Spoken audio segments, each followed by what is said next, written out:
WolfGxngDon, never lagging. 2K bills to the fraction, breaking it down to the pound, puts news and views on tips to get you cracking. It don't stop till we on top, boy, brick by brick we gotta build. Give a like and drop a sub, this WolfGxngDon, you know it's real. Never chill, sauce it up, we stacking, getting bills. Peep the traction, getting badges, 2K champ, this how it feels. This the dawn, yeah, running it up, no time to play. You know what's on, yeah, the greatest builds inside 2K.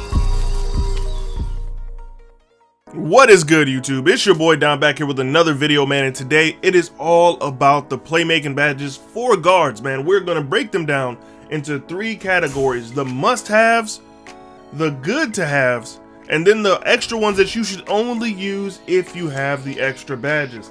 So first and foremost, we're gonna start out with quick first step. This is a must-have badge. I would not suggest for a primary ball handler that you have this on any less than gold.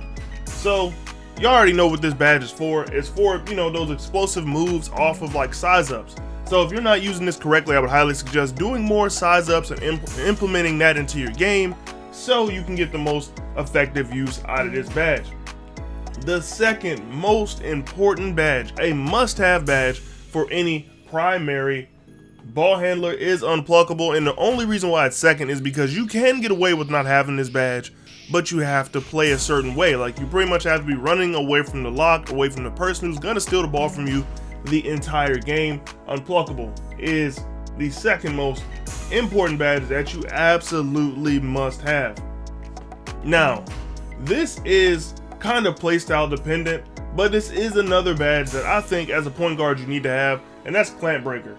Clamp Breaker is one of the badges that I always have cored on all of my builds because it's usually the highest tier 3 badge that I can get. So I like to core that one on tier 3.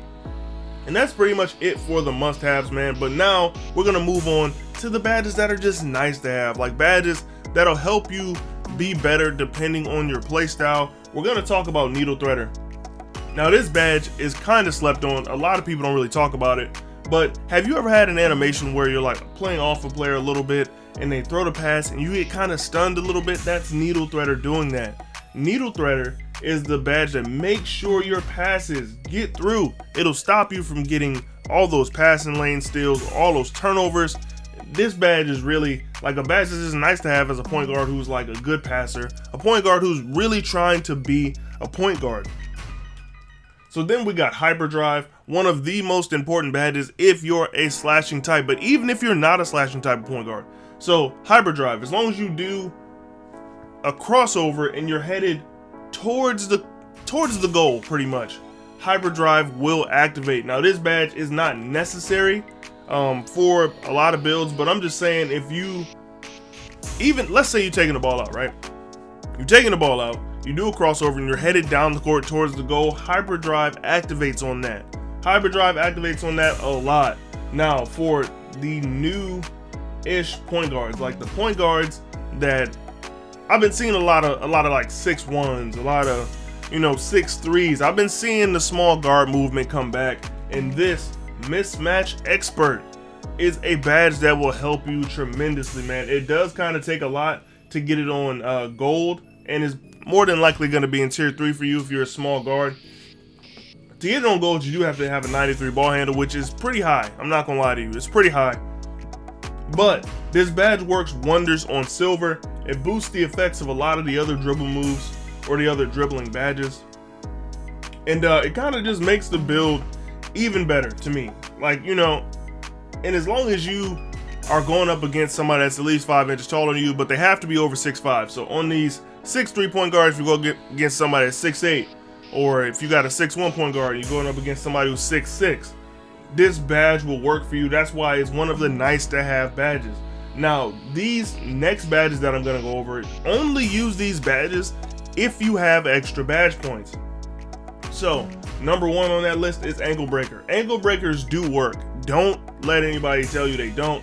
Ankle breakers do work, but this badge isn't really worth it if you don't have a lot of dribble moves, or not a lot of dribble moves, but if you don't have a lot of extra points to spare, this badge isn't really worth it. So that's really only for if you have like extra points. And then we got Bailout.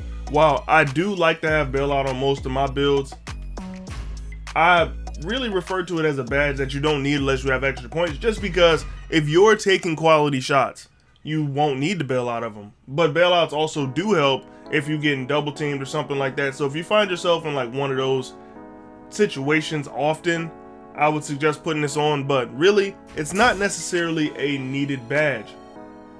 And another badge that I'm sure a lot of y'all are going to disagree with is handles for days, bro. It just doesn't, like, handles for days is effectively useless in my mind just because of the adrenaline bars. The adrenaline bars make it so that, you know, saving stamina we really don't care about. It's more so about saving adrenaline.